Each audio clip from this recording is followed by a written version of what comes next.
from this. I'm from this.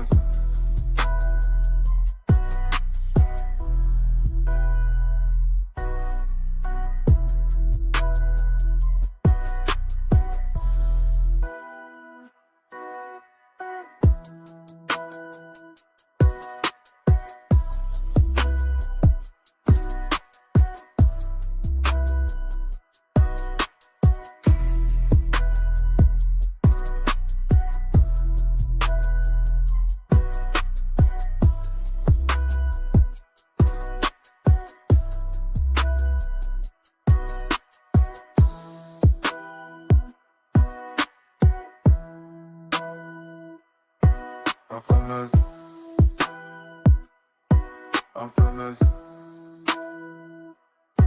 I'm from this. I'm from this. I'm from this.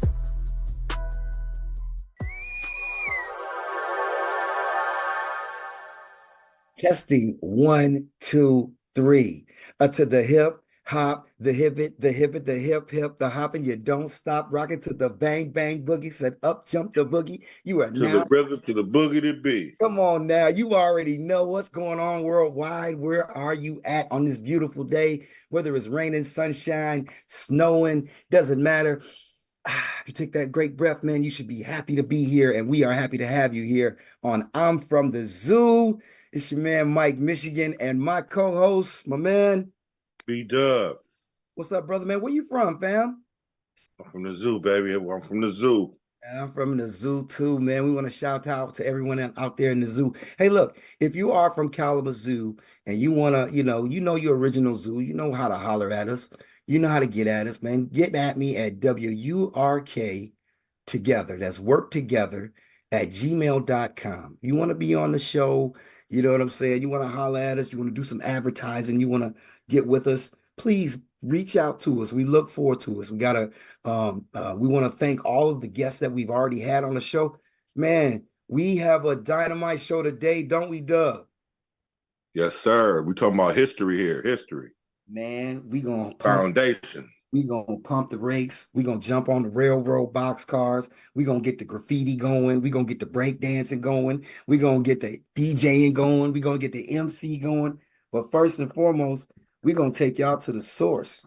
You know what I'm saying? I've been watching all these different podcasts out here, man, and everybody got a nice vibe. But right here on I'm From the Zoo, you get into the source. Hey, before I get started, man, I just want to be a big shout out to KRS-One. Just saw him perform this last weekend. Got the hook He'll up. be on the show soon. And let's pray for that definitely to happen, man. And shouts up to the Temple of Hip Hop. But without further ado, I'd like to introduce a very special guest, a very special friend of mine. I can say that. You know what I'm saying? Got the pleasure of, let me set this up for you, Dub. I'm in Florida, bro. You know, me and my girl, we moved around quite a bit. Now I'm in Florida, Fort Walton Beach, Destin. Imagine white crystal sands, beautiful sunshines, man. Just like oceans and yachts and clear blue, aqua blue water and good food, seafood if you like that, all this and that. And you're just not bothering and palm trees and clean, no garbage nowhere, right? And you just walking down the street and all of a sudden you hear some doom doom doom doom doom doom rock to the plant, and you just gravitating, and you get to this club, and it's literally this green room club. You walk in, and you see this master on the ones and the twos.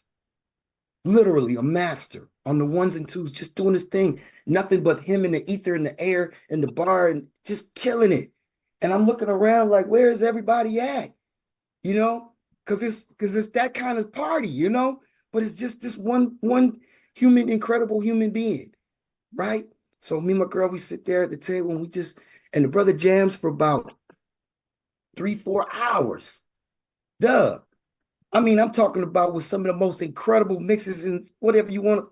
Man, ladies and gentlemen, I'm talking about the one, the only, Master. We're just going to call him Ice. Welcome in, Mr. Master Ice Bernard Hayward. to the Yo, what's What's up, up, my God? welcome, bro. Welcome to the show, brother. Yo, what's up, my brother? How you doing? Man, I'm doing terrific, man. Ice. It's What great. up, Doug? What up? What up? What up? What up, baby? We have Master Ice from the Jazzy Five, man. You know what I'm saying? Welcome to the show, brother. Welcome to I'm from the Zoo. Thank you for being here again, man. No problem. Thank y'all for having me. Now, look, we're gonna take it back to the beginning, man. I know the intro was crazy heavy, but that's exactly what I remember. And we're not gonna start there in Florida. We're gonna go back to we are from Kalamazoo. Where are you from, sir? I'm from the Boogie Down Bronx, Soundview Projects, the pioneers Mm. of hip hop The pioneers. music. Tell me about that. So you were born, and now when you were born before hip hop was. Can I say just a little bit? Man, yeah, man. I was born in 1962. Okay. Um, I wasn't really, I can't tell you exactly when hip hop started. I know they had DJs throughout New York City outside playing music in the parks and this and that. I would say from the early 70s. Um, they have an actual date of when they say hip hop was born. You know, Cool DJ Hurt sometime in 73. Mhm. Um, in 73, I was 11 years old. So it wasn't like I was running around the Bronx, you know, going to different block parties. New York City was very dangerous at that time, Right, right. gang infested and this and that. So I didn't really get out until about 74, 75. Okay. And first DJs I had a chance to see were Disco King Mario and Cool DJ D and Tyrone the Mixologist. Um, Psychologist. you know, and then a little bit later on, I got to check out Africa Bambaataa, and then Kool Herc, because Kool Herc lived on a completely different section of the Bronx, you know. But my introduction to hip hop was first through tapes. You know, tapes were of Grandmaster Melly Mel and the Furious Four MCs, Right. and DJ Breakout and Barrett and the Funky Four plus one. We talking Sha Rock, Raheem before he left the Funky Four and joined the Furious Four and made them the Furious Five. Thanks. Those were like my introductions to actual MCs and rapping and stuff like that. But the first DJs I saw were, like I said, Disco King Mario, um, which is ironic because he actually kind of introduced the world of Grand Wizard Theodore, and Busy Bee Starsky. So, And then a little bit later on, yeah, a good friend of mine, DJ Jazzy J, and my younger brother, MC Sundance, they both were down with Disco King Mario before they actually joined Africa Bambaataa and the Mighty Zulu Nation. that's one. Now I seen that's fabulous, man. We gonna get. I mean, that's as royal as you can get to the source of information from the early pioneers of the hip hop. Okay, so you were saying you were about 12 years old, 74, 75, about that time when you started. There's a picture of you, when you have like these headphones on and you're DJing. So you kind of and we want to talk about your brother, and he was in. Mm-hmm. You know, tell us about like in your family, like the musical influence and how your family was supportive of you getting into it. And then I want you to transition to that date and tell us how far were you from 1520 Sedgwick Avenue on August 11th, 1973. Tell us, like from when your early pioneer beginnings, when you actually started getting on and Mm-hmm. and eventually getting to the park, and then we'll get there. Okay. Well, first, my family, Mhm. my mother and father, I grew up in a house of music. And I'm not talking about playing instruments, I'm talking about playing records. My mother was into, you know, Nat King Cole, Dinah Washington. So I had like a jazzy and a vocal training from her. But my father was into the funk. He's playing James Brown, Aretha Franklin, Motown, Stax. If it was funky, he was playing it. And it was funny because it was like every other Friday he got paid. He worked for the New York City Park Department. So he would get paid and he'd bring a bottle home and a bag of 45s. Those were the records, the little records back in the day.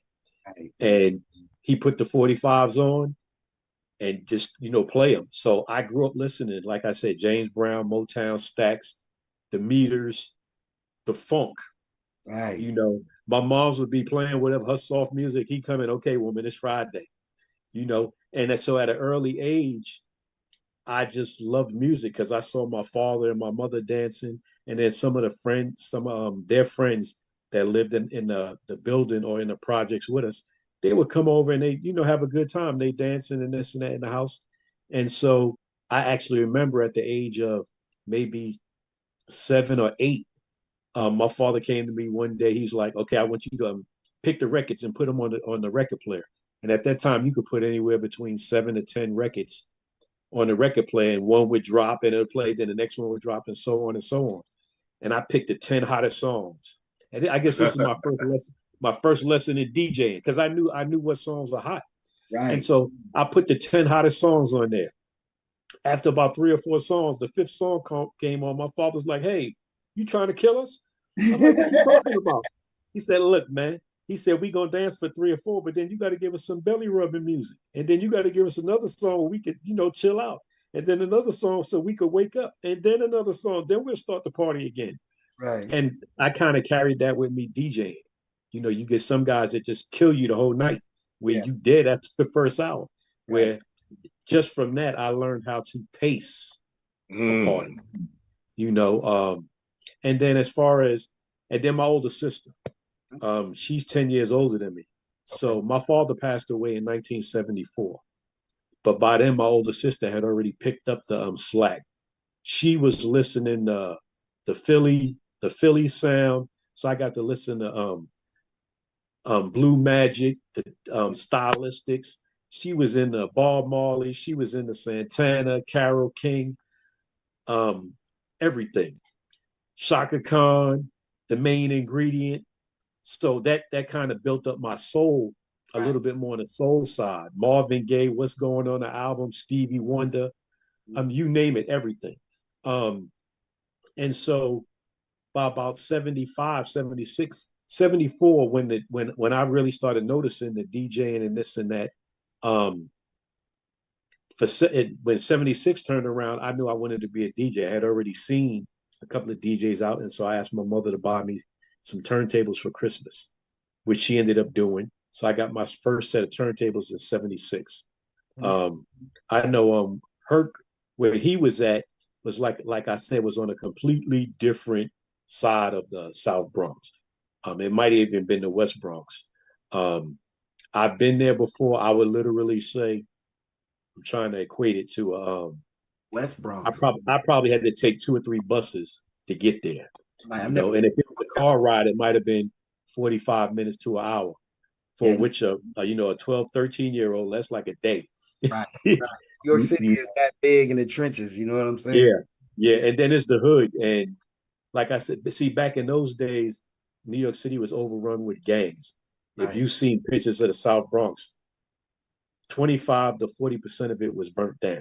Talk about You the know, growing up. Like, was it, and how did you avoid those? Was it through music? Was it through family?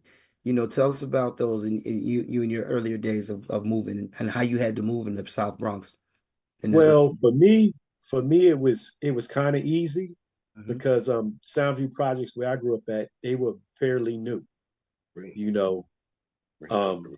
my mother wasn't having it, On the weed. as simple as that. My mother was not having it. So Right. my father sacrificed a lot, and put myself and my younger brother, we went to private school for 12 years. Okay. My father said, "You're going to get the best of both worlds. You're going to get a solid education through Catholic school, but then you're going to also, you growing up in the hood, so you get the best of both worlds." And while we were allowed to um, do certain things, we weren't allowed to just literally run the streets at 11 to 12 years old. Right. Once I got out of the 8th grade, I had to take a bus and a train to go to school. So then everything opened up because now I can get on the bus and train, and you learn how to travel throughout Yeah. the city because the public transportation could take you throughout the entire city. You Right. could travel on $4. Right. Right. Yep. Yep. When I'm Going in, coming. early days, I knew how to move for $20 a week. I knew how to move in and out Yeah, from all week. You know what I'm saying? Get to work. I had a space 250.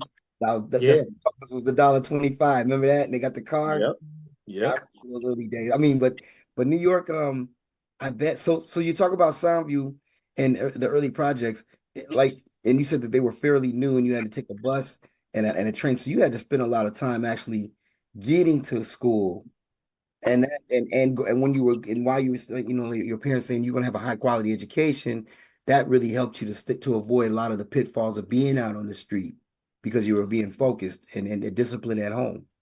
Oh, yeah, well, and heavy emphasis on the discipline. Yes. See, my parents were from Charleston, South Carolina, and Okay. they definitely believed in, excuse my French, tapping that ass when you stepped out of line. Right. And so, and so I remember two ass whipping distinctively that changed my whole life. And I'll just talk about the last one. Some of Hmm. my cousins from Charleston, South Carolina came down to visit, never been to New York City before. And they wanted to go outside. They were younger than me. Right. And my father said, do not get wet. It's summertime. You know, in the city, we don't have pools and stuff like that or beaches legit. Right. So they had the fire hydrants open. And so my father said, don't get wet. As soon as we get out the building, there's a fire hydrant in the parking lot less than 20 feet away from the front of the building. The basketball courts are behind the building. So I'm like, yo, we going around the building to where the basketball courts are. My cousins, no, we want to go see the water. We want to go see the water. I'm like, we not going over there. Please, we never saw it before. I'm like, okay. Soon as we walk over there, the older dudes grab us all and throw us in the water because that's what they used to do. Yeah. Man, stayed outside for a couple of hours. Finally, we went upstairs. As soon as we walk in the house, my father's like, didn't I tell y'all not to get wet? And I said, but he said, but everybody in the room, and Bernard, you take all your damn clothes off. We could see about your butt. I was like, okay. I get up in there, and he told me, and this stood with me for the rest of my life, and it made me a leader. Hmm. He said, I'm gonna whoop your ass. He said, and after I whip your ass, I want you to answer a question. Why would you follow behind somebody that's dumber than you? Woo. Mm. And that changed the rest of my life. He said, after this ass whooping, you will always be a leader because you're not going to follow behind anybody because now you know consequences. And why would you follow behind somebody that's dumber than you? It's deep, And right? I took that to heart. And so my mentality was after that, like I said, I grew up in the projects. When I say I grew up with guys that was on America's Most Wanted, I grew up with, it was all type of crazy stuff going on in the projects, from drugs to gangs to this and that. My mentality was I was a nerd, but I was the coolest nerd that you would ever know. I was athletic. So Right. my mentality was if I'm gonna get my ass whooped, my father said, if you gonna get your ass whooped, make sure you the leader. And I, if you the leader, why you want to get your ass whooped? So okay. when my friends would say, yo, talk to the cashier while we steal a beer. Or when they want to do something stupid, I was like, check this out. Y'all go do that. I'm going to play basketball. Right. Oh, Right. you a punk. You a punk. You just trying to hit me with the peer pressure. I said, let me explain something to you. You gonna take that ass whooping my mother or father gonna give me? No. Then shut up and go on about your business. And once they realized they respected me for that. Yeah. So when they decided they was going to do some dirt, they'd Yeah. be like, yo, break out, man. We going to do this. We'll bring the beer to the court. Even Right. though I ain't drink beer, but I mean, Right. and then I ended up becoming a leader because now I'm looking for people that want to go play basketball, want to Right. go play football, want to go to the Boys and Girls Club. And I helped kind of steer all of my friends away from the knuckleheads. I Hmm. mean, we still had knuckleheads around us, and we was boys with them. I mean, when they wasn't doing what they was doing, we played football, we played basketball, but I wasn't partaking in nothing that was gonna cause me to get my ass whooped. Right. I know So that's that's pretty. how I that's how I stayed on the straight and narrow because all I kept seeing was that extension cord and looking at my skin. Yeah. They call it child abuse now. I call it it teaches you it taught me consequences. Hey, let's go check it right there. You know what? And that's real. We going into the second quarter right now. We are here with Mr. Cool ice water Oh, was ice in the house. I'm just sitting back gathering it all in because back in the day, that's how hip hop started off. Was I was listening to all your stuff. You know what I'm saying? Yeah. And I got a question for you as well. How did Beat Street the movie? How did that like what that did a great part for hip hop? Would you agree, or how did that pan in? You thinking the hip hop how Beat Street came out? Um, it actually was a great thing. I had a whole bunch of guys that I shared stages with, actually in that movie. Right. And deep down inside, me and my boys are supposed to be in the movie, but that's another story. Um, but it did a great job of showing life in the South Bronx, um, how things were. I mean, you saw the tore down buildings, um, the music, the breakdancing, all of the rappers and everybody that was in it. They were yeah. basically guys, most of the pioneers of hip hop. Yeah, I man. I know. mean, when I go back and look at that movie, it show a lot of history in that movie, bro. Oh yeah. I mean, History in like that I movie. said, you have most. I think the Cold Crush brothers were in there. Fantastic Romantic Five, Treacherous Three, Africa Bambaataa, Jazzy J, Yeah. Soul Sonic Force. Oh, they was in um, that boy. It was in yeah, there. Lisa Lee and Yeah. Sha Rock in them. I mean, it definitely helped let the rest of the world know Right. where hip hop came from, and kind of how it got started in this and that. Well, that's a wonderful question, Dub, that you had said because Beat Street, Wild Style, those movies right there were really pioneer the essence of really of what it was going on. But to take it another step further, like the grit of the Bronx and how it was, with the violence and the drugs and the hardships and things like that, and you can tell that it was that that birth this thing that we call hip hop that we all love 50 plus, maybe even more later, years later. But can because the Grandmaster Flashes, the Melly Mel's, the African Bambatas, how did and then we are talking to royalty right here, hip hop Oh, Hall of Famer Bernard Haywood. So so you're what I'm asking is you're in the essence of that, creator where all the creators, where did you guys get all the equipment? And who figured this out and that out, and talk about when you started to go to the park jams. Okay, as far as equipment was concerned, some of it was purchased. A lot of it was made. Like they say, hip hop didn't invent anything; Right. it reinvented everything.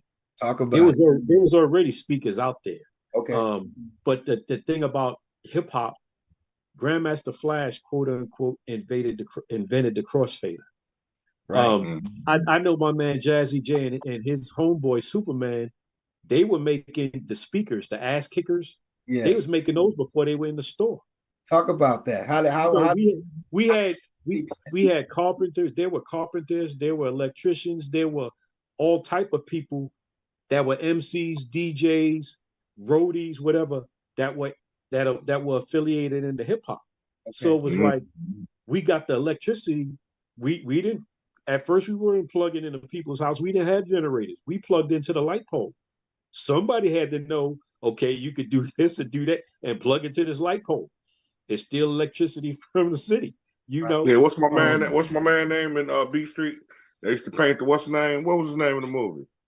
you asking the wrong person, man. That's 30, 40 years Mike ago. Mitch. What's his name? The dude that painted was painting all the trains and everything. Then the Ramon, dude came on B Street and was painting spit all over it. we have to I have remember the scene, yeah.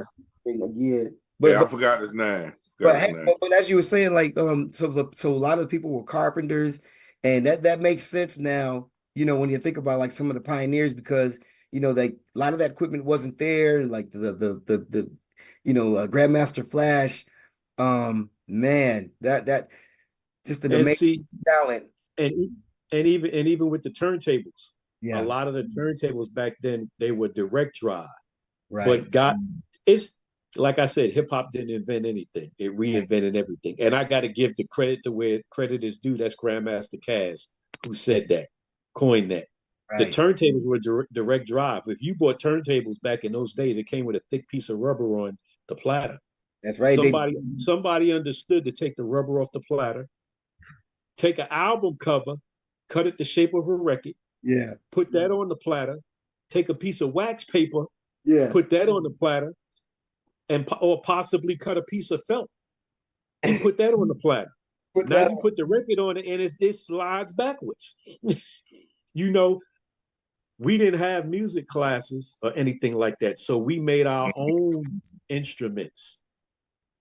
You know, it's like the beatbox. We didn't have drum machines early on. But Right. people figured out how you make a beat back in the day. You beating on a drum, or you are not beating on the drum, beating on the table, beating on the wall. Beatboxing. Yeah. And then they start beatboxing. Microphones you could buy from a store, whatever. And I think they actually had mixers. But like I said, I think from my understanding, Grandmaster Flash is the one that kind of invented the crossfader or whatever it may be. Right. And then once you got the equipment, then it just came down to. Shouts out to Grandmaster Caz as well. And you did Oh mention. yeah, definitely. And you know all of these people. Like, now talk about the Park Jam. Were you at that particular Park Jam in 73, or talk about your No. Your Park Jams and your brother? Okay. The park, I didn't venture off that far. 73, I was, like I said, I was 11 years old. My mother would have tore my ass up if I left the projects. Exactly. But the park jams in my area, we had Soundview Big Park. We had an elementary school that had a park behind it, and that's where I could see DJ Cool DJ D, Tyrone the mixologist, and even Disco King Mario, who was from Monroe Projects.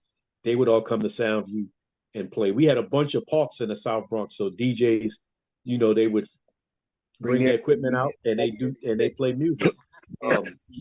My brother MC Sundance, hilarious. Rest in peace. He's the one who kind of got me started in being an MC. Like I said, I was in the music. I wanted to be a DJ. I was shy. I was not trying to stand on no stage and rap in front of people. But he talked me into being an MC because he came to me one day and he's like, "Look, you need to be an MC." I'm like, "Why?" I said, "First of all, because you have the voice. Second of all, because I love the English language. I loved English. I loved writing. Right. And I loved it, finding new words in the dictionary." And he said, "Third, because you a nerd with your voice and the way you sound, you can get all the girls, man. We can get you a girlfriend." This and that. I'm like 13, 14. I'm like, okay, whatever. And so once he convinced me into doing it, he said, "Now this is what I want you to do. I want you to write 532 bar rhymes." Right. And so, I wrote them in this and that, and then we practiced going back and forth. And then it was like a couple of weeks later, he's like, "There's a jam at Bronx River." He was already down. Like I said, he was down with him and Jazzy J was running all over the city. I was afraid to leave the area. Him and Jazzy was running all over the Bronx and Manhattan battling people. Right. And so him and Jazzy ended up with Disco King Mario. Why did your brother take that risk knowing that, Pops still had the discipline? What was it about your brother that made him and Jazzy go out there and do those type of things? Tell us about the insight on that. First of all, my brother was the complete opposite of me. He was the rebel. Okay. Second of all, my father passed away when I was 14. So my brother was 13. So it was just my mom's. Okay. So when my brother hit 14, 15, it was like, "Ma got to catch me." Make sure he back before the light come on or whatever. Right. But him and Jazzy was gone. Yeah. And they were, and so they got down with Disco King Mario. They were there for a little while. Africa Bambaataa actually saw them, and one of the guys was like, "Jazzy J live in Bronx River. That's what Bambaataa's home base is, home of the Zulu Nation." Right. So he looked at Jazzy J. He's like, "What the hell you doing down with Disco King Mario?" Right. And Jazzy was like, "Yo, you ain't want to put me on or whatever." He said, "Well, now you in Sundance now." Wow. So they ended up being down with him. That's how that happened. Yeah. Oh. So fast forward, my brother's like, "There's a jam at Bronx River Center. You coming with me?" and you go get on the microphone. I'm like, man, whatever. I ain't paying. First of all, you couldn't pay me to go in the Bronx River Center because that's like Zulu Nation territory, man. They robbing everybody walking up in the projects. He Right. said, you with me, you don't worry about it. I'm looking at him like, you shorter than me. What the hell you gonna do? I ain't know no better. I Right. walk up in there, they loving him. Yo, Sundance, what's up? I'm like, oh, okay, he got it like that. So he gets up on the stages, him, Pow Wow, Biggs, Hutch Hutch, another dude, Ice Ice, Lisa Lee. I mean, it was a crew of them. And you know, they all rhyming and doing what they doing. Jazzy's on the turntables and this and that. And then my brother starts rhyming. And Pow Wow gives me a mic. My brother calls me on, passes the mic to me, and then I start rhyming. Then I pass it back, and we go back and forth for a little while, spitting my 32 bar rhymes. I did about 2 or 3 of them, and he did 2 or 3, going back and forth. And everybody's like, damn, okay. So, and then when I was done, I passed it to my man, Master B, who also was from Soundview, and he started spitting. So when we were done, Bam was like, yo, to me and Master B, he said, yo, y'all down to Soul Sonic Force from here on out. I'm like, okay. And that was kind of the start of my MC career, you know. And then a little bit later on, me, Master B, and Sundance, we like realized Bronx River was a good, for us at that time, 45-minute walk from Soundview.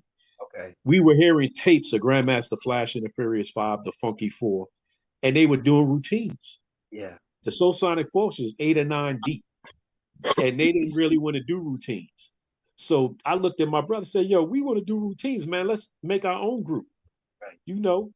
And so we formed the Jazzy Four. We added another dude named Charlie Chu, and we formed the Jazzy Four, and Jazzy J was our DJ. Okay. So we started doing what we were doing. Sunday, Charlie Chu leaves to go to college. Sundance quits, and me and Master B had left holding the bag, and it's like, okay, what are we going to do? I said, yo, we got enough guys in Soundview now that rap. Yeah. We could, you know, recruit them. So we recruited Chuck Freeze, rest in peace, and we recruited Master D. And then I said, well, we need 5 guys because in order for us back in those days, everything was a competition. Right. And in order for us to compete with Grandmaster Flash and the Furious Five, we felt like we needed to have 5. And so we had like a little contest, and AJ Les won. Wait. Ladies and gentlemen, you didn't hear what he just said. In order to compete with who? Grandmaster Flash and the Furious Five. Yeah. They were the rock stars. This is before records. That's the other thing I need everybody to understand. Before records. Only here on Zoo is you getting this source right here. You know, this is everything I'm telling you right now is before rap records. Talk about it. Before the Sugar Hill Gang popped up out of nowhere because nobody had ever heard of them. Well, okay, they were the rappers. They was put together. Sylvia Robinson put them together after they had heard. After they had seen what was going on with rap in the Bronx and in New York City. Yeah. And so like I said, Grandmaster Flash and the Furious Five was who everybody was measured against. It was that was the top of the line, and I can see. Oh yeah. Yeah. I mean, well, they had Melly Mel, yes, who when he rapped on a mic, when he talked on a mic, he sounded like the voice of God. Right. They had Raheem. Yep. Raheem was probably one of the nicest MCs out, and then he could sing. You know, and then Kid Creole had his style, Keith Cowboy had his style, Mr. Ness had his style. Then you had Grandmaster Flash cutting it up like nobody else, and then he would pull out his drum machine, his beatbox, and it was Murder She Wrote. You know, they dressed in leather. He was a hell of a scratcher. That's the first time I was like, man, his scratching was a mug, man. Just on a side note, fam. I was working I didn't mean to cut it. I was working on the Chris Rock show, interning one time. And Grandmaster Flash was the DJ for his show. And it was one time just me and him in the studio by himself. And fam, if you know what I'm talking about, when you see a master doing what he, like I'm watching you. When you see a master doing what you do and your eyes only see it, and like we can't replay that for the world. And you know it, man. I mean, shouts up to Grandmaster Flash. Let me tell you a quick story about Grandmaster Flash. I'm at the T Connection. Come on now. In the Bronx hip hop show. Okay. Now, I've heard Grandmaster Flash on tapes, but I had never heard him live. I'm in there, this brother spinning. I'm like, okay, let's see what, because Jazzy J to me was a bad mom, right? Right. This brother Grandmaster Flash threw on To Be Real by Cheryl Lynn. When he got through with the song, I didn't know what it was. And see, him And Jazzy J, the reason why I never became no hip hop DJ. I could scratch and do all that, but I never even felt like I could come close to what they did. So I just developed my own style, you know. But yeah, no, Grandmaster Flash was a beast. Grand was a Theodore was a beast. Like Yes. I said, my man Jazzy J could cut with all of them. The crazy thing about Jazzy J, and you could check the tapes. I have nothing against Jam Master Jay, rest in peace, this and that. But them cuts that he did on the Run DMC songs, the Peter Piper Pick Pepper, um, uh, all that got stolen from Jazzy J. Really, And we really. got the tape to prove it. Jazzy J was doing that in 78, 79, and 80. We're gonna have to Run have DMC Jazzy J was on. nowhere to be found. Man. We're gonna have to have Jazzy J on the show to talk about it. Yeah. Saying, Yeah, I mean, I could send you a tape where you hear what he's doing. My brother used to have a rhyme. My man Chuck Freeze had a rhyme. First he was doing it with Sundance, and then he was doing it with Chuck Freeze. Everybody calls me Chucky Chuck, and he used to cut up Bob James too, the Bell song. Ding ding ding ding ding ding. The same thing they did Peter Piper too. yeah, That same cut he does on that, Jazzy J was doing 80, 79, 80, 81. First with MC Sundance, second with Chuck Freeze. That might be where might be where he got hit.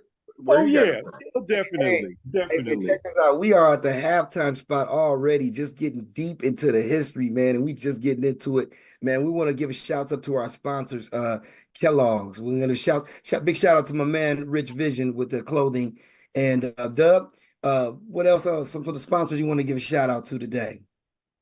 Give a shout out to #1 draft pick apparel and clothing. I mean, they blowing up. They're blowing up. He made the shouts out to Supreme. And then we also got blockchain management. And we also have excuse me. we also have Nano Hydration H2O, which is an alkaline water company we're sponsor as well. Definitely with Mike Mish Film Productions and on the Come Through Network with Kiki. Definitely, man, we are here with our special guest, my friend, Mr. Bernard Haywood, the Master Ice. Man, you got some. Oh yeah, and Napalm. Tell us what your official name. Shouts out to Napalm. Shouts out to Napalm Flower. Napalm too, man. Yeah. Shouts out. And shouts out to Miss Vicky with the T, certified total life change. Go ahead and get yours right there on the links. And also here's our Cash App right there. If you want to do a little donation, you can screen that, and we appreciate everything to keep everything going, man. But we're back here with fam. Like I got the pleasure to meet you when you were DJing, and I was speaking about Grandmaster Flash because I was really, you are tremendous at what you do, mixologist, cutting, rocket party. That's why I asked earlier if you was going to be on your turntables, if we could have been so graced with the pleasure. I mean. Like we get that back another time though. As an MC, I'm an MC. Man, I consider myself, dope, freestyler, MC, whatever. All those rappers, but it's an art. It's to be in that league. And when you hear the right music, it's like a glue, it's like a puzzle. Everything comes together. I couldn't, good music. I couldn't get enough. You know what I'm saying? I couldn't let this brother know how good I could spit or whatever. And then come to find out, he is affiliated. Now, this is where the leadership comes through. Is affiliated with a group called the Strangers, and I would be rocking around town, and where we met was in Fort Walton Beach, if you don't mind me saying. That's where we met. Was it? And you called it Paradise, and it wasn't that many African Americans, if you want to say, that you could see out and about. So just to see not only this tremendous talent, and then to find out that you are in the Jazzy 5 with Afrika Bambaataa, it just blew my mind. And so we're gonna talk about when Bambaataa told you, we're getting back here on I'm From This, we'll get back into it. When Bambaataa told you you in the full sonic, you in the soul sonic force right now, how did that just change? What happened? For me, it didn't necessarily change anything. I mean, it gave me a chance to actually rap, be an MC on a larger scale. But like I said, this is before records. Mm-hmm. So it's like, okay, the one thing I know it did was give me, I'll say, security. Right. Because I knew nobody was going to mess with me now because I'm a Zulu. Right. And that was the big That's the biggest gang on the East Coast. Right. You know, so that as far as that was concerned, it gave me more clout a little bit, but I was never really that type of a person anyway. It gave You you know, confidence and that carry that confidence to walk the streets because nobody messed with the Zulu Nation. and And yeah, and that's the truth. But for me, I was more of I was a Soundview dude. I was comfortable around my people, and when I left Soundview, you could be assured I had Soundview with me. right, You know, because like I said, I was a nerd. I wasn't necessarily a fighter. You right. know, I could fight, but I wasn't about all that. I'm all about, peace, unity, and having fun. So Let's um, let's talk about how you recorded like amen to peace, unity, and fun. By the way, I'm not gonna let that ever slide by because that's what hip hop's all about. And know it. well, I wanted to ask about it because I'm always intrigued about your crew, how you all got together, and how did you make that recording with Bambaataa? And it's such a classic. And talk about that record being on, was it Tommy Boy Records? Yeah. Okay. Uh-huh. Uh-huh. Basically, We going there again. nah, no problem. Basically, Tom Silverman, Tommy Boy Records, he used to come to Bronx River, Okay. and a bunch of other punk rockers. They would come to Bronx River because band played everything. You Right. go to a Bambaataa party, and he would be playing hip hop. Like I said, there was no rap records, so he'd be playing hip hop. James Brown, Sly Stone, Parliament Funkadelic. He throwing a Pink Panther theme. He throwing reggae. He throwing African beats, Yeah. punk rock. He played everything. So the punk rockers actually liked it because he throwing a punk rock joint. Right. You Right. know, and so they came down to Bronx River Center. They would stay on the stage and this and that, but they stand up on the side. And so after Sugar Hill started putting out a couple of records here and there, Tom Silverman, I guess he wanted to put out a record, and because he had already been introduced to Okay. Bambaataa. Um, One day, I guess the Jazzy Five, we were performing, and so he listened to what we was doing. He's like, he went to Bam and said, "Look, I want to do a record." I don't know if the Soul Sonic Force was ready at the time Mhm. because there were so many, and it was like in flux because people were leaving. The Jazzy Five, we were already doing routines. Okay. Our stuff was already tight, and so Bam asked us if we wanted to do a record, and Tom did also, and we was like, yeah. And Right. so he gave us a choice: Genius of Love or Funky Sensation. I No. said Funky Sensation. I wasn't the leader of the Jazzy Five, but I was the spokesperson for the Jazzy Five. And in my mind, Funky Sensation, nobody had done a rap record off of that. Where Sugar Hill had already put out a record with Genius of Love and Somebody. So I Right. was like, I said we could change it from funky to jazz sensation. And everybody was like, bet. We already had routines. Right. The record, all we did was add some lines, like at the beginning of the song, and a few other lines at the beginning, and then we went straight into our routines.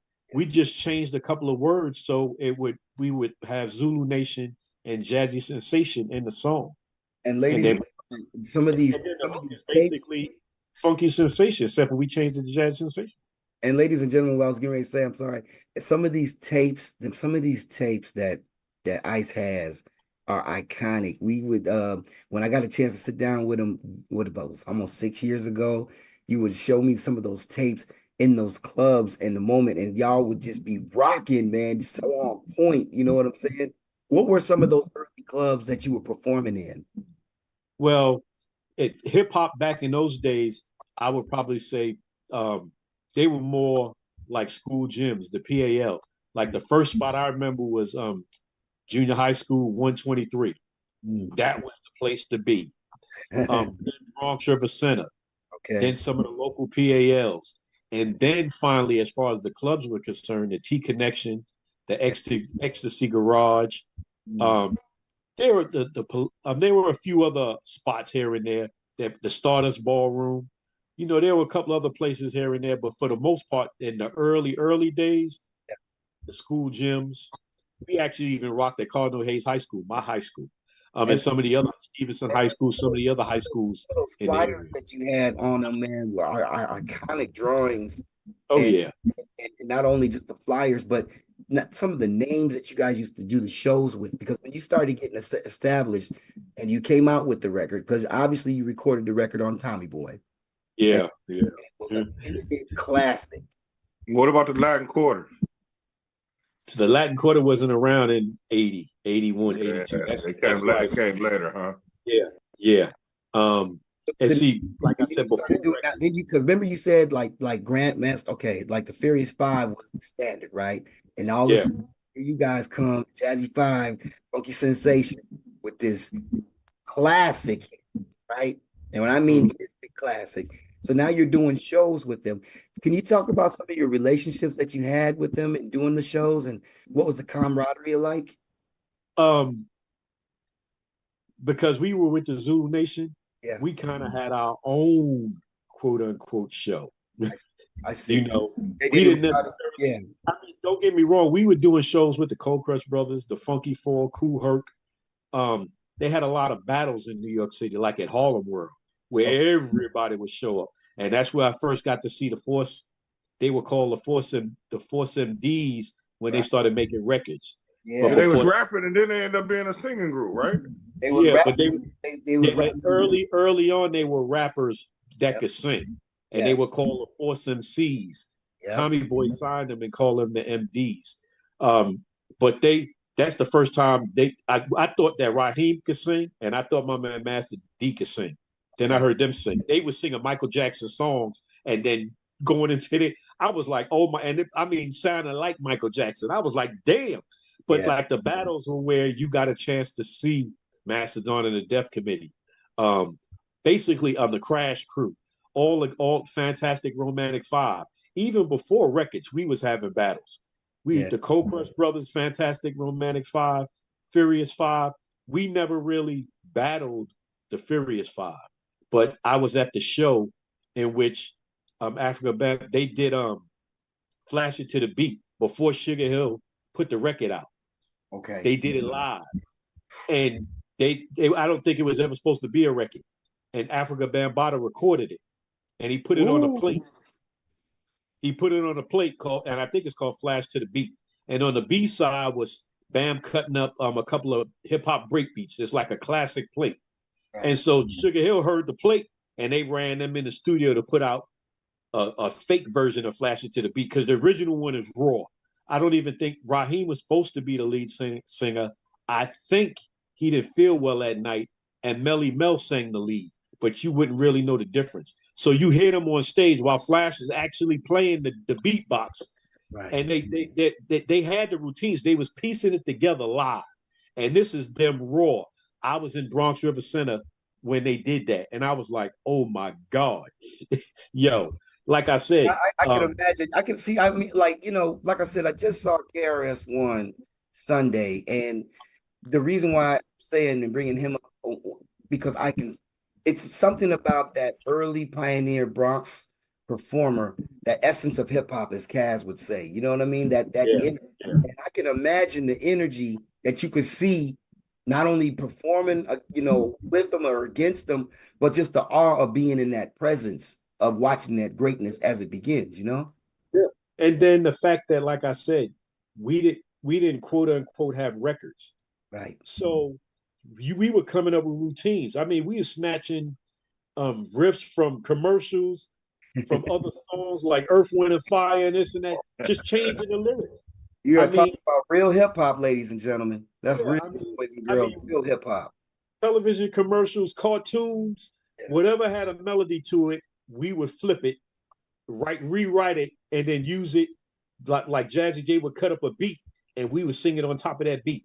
Right. And that was quote unquote. We were doing R&B hooks way before on rap records when they Definitely. would. So that the early pioneers is yourself. We were very much more free to be creative. Yeah, Everybody now wants to put yourself in a box. You got to do this way, this way. But yeah, when you really get back to it, this is why I'm appreciating Dub and I and everyone here that are fans I'm from the zoo. We appreciate getting this real story from a real person from the Bronx during this era that we all love and will always cherish, but you actually was there living it. And not only living it, you was on stage with the greats and watching them. All yeah. right. Now tell me instant classic, instant classic. classic. And see, for me, like you said, I know you had started to mention as far as my names were concerned. Yes, yes. Back then, I was the Master Ice. Okay. Like I said, we did the record with Tommy Boy, but business wise, I'm not gonna get into it. But let's just say we got completely 110% jerked. And Yeah. so when I left in '85, we Well, had wait, we wait, tried to get on before other you tell like why you left, because now you was doing the hip hop strong, y'all were doing shows. Did you travel outside of New York? yeah, oh yeah, we definitely traveled outside of New York. Okay. But when you make a record, you hope to get some money from it. Right. And basically everything got stolen from us. We copyrighted our music, so if there are any lawyers, music lawyers that are listening to this that wants to take on a pro bono case, you could take ours on because we copyright our music and we signed it with ASCAP and everything. But Let's talk basically, about that because De La Soul had, you remember we were talking about yeah, this years ago when De La Soul couldn't get their catalog from Tommy Boy, and then they finally got it, and then yeah. passed like that week, some kind of crazy way. It was ridiculous. But shouts up to De La Soul. But you guys De were in La that Soul, predicament with them first. De La Soul has had a name. Hmm. Everybody know De La Soul. Yeah. Everybody, still some people that know of the Jazzy Five. But ours is a whole lot more complicated because Yeah.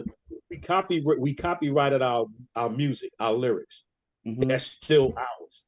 But we never signed a contract because he offered us basically a slave contract.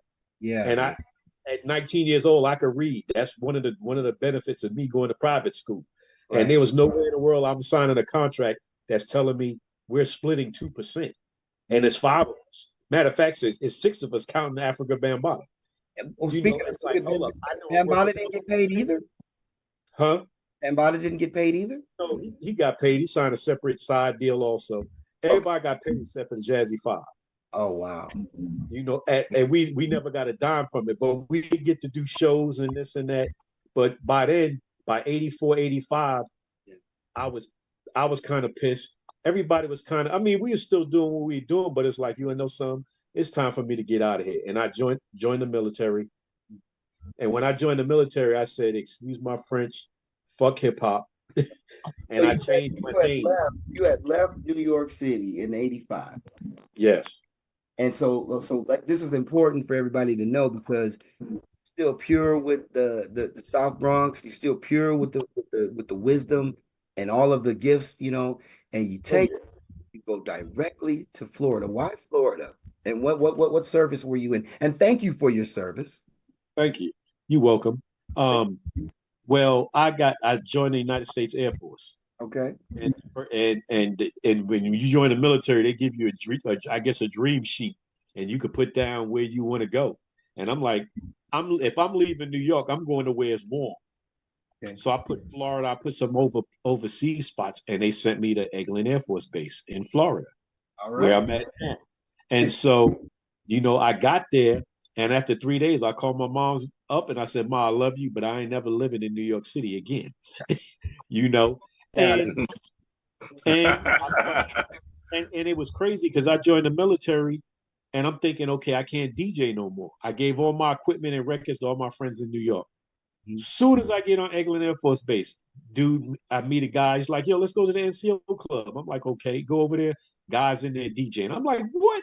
Yeah. And he couldn't really. I mean, he's my man to this day and this and that. But I'm from New York City. It's like, okay, he sounded like a radio station DJ. Put on a song, let the song go off, put another one on. And this is like in the NCO club. I'm like, hold the hell up. So I walked up to him towards the end of the night, and I'm like, "Yo, I DJ." He's like, "Everybody tell me that shit." I was like, "What you drink?" And he No. told me I got him a double shot. Right. I said, "Check this out. Pick out a song, and I play 3 songs. If I suck, you got a drink, and I never bother you again." He's like, "Bet." He pulled out like Dougie Fresh the show. I said, "Didn't I tell you I was from New York City?" He's like, "Man, get to pick your songs." Man, I threw in that Dougie Fresh. I pulled out Suck MCs, the instrumental. So I mixed that with it. Everybody was dancing and shit. They turned and looked. They was like, okay, he know what he's doing. And then I brought in Shaka Khan. Ain't nobody. I was playing that with Suck MCs. Old boy interrupted me in my mixes like, "Yo, what you drinking?" And I was like, "Rum and Coke." He came back and said, "We need to talk when you're done." And I played the rest of the night. And then he put me on. And Right. from that point on, it was like, I had the bass. I was doing old school and new school. And then like the next night I went downtown into the hood, Hollywood Boulevard, the Elks Lodge. And same thing. Dude was in there DJing. I walked up in the booth. I said, I'm from New York. He was playing Planet Rock. And I walked up, I was like, oh, Planet Rock came out like in 82. It's like 85. What the heck? So I walked up there, I said, yo, those are my boys in this and that and this. I'm from New York. He's like, you from New York? I said, yeah, this is what I do. He said, here, play a couple of songs. I played 2 or 3 songs. It was him and another dude named Tony, who was from Brooklyn, right? I played 3 songs. He got on the microphone, cut the music off. We are now called 3 the Hard Way.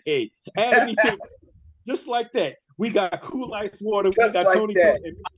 And so I basically had the best of both worlds because I played in the hood and I played on the bass. And you're in been the like that ever since. And ladies and gentlemen, if you've never been to Fort Walton Beach area, you get to I had the privilege of being able to have a pass to get on to the food at the time, and we are talking a ridiculous military, man, so big. It's its own city. It's the largest military installation in the United States. It's so big. It's scary. Scary big. The base. That didn't overwhelm you when you first got there, man. No, I mean, I'm a New Yorker. It's like, see, I wasn't. My mentality was, I'm gonna do my job. Yeah. And I'm gonna make the best of this new life. But once I found out that I could DJ, I was like, now this is my part-time job. I'm gonna do my job. And this is important because you built those relationships. You built those new relationships with your talent. And not only they knew the purity that you came. And so then that built now tell how that built on from you being there and what led from just from your start in your service. Okay, basically, like I said, I DJ'd on the bass and off Bring the us bass. to the green door when we met. Okay, from 86 to 2002, I was the DJ on Eglin Air Force Base. And if you ask anybody that was in the military that came to Eglin, they would tell you that was the rockinest base in the United States. Okay.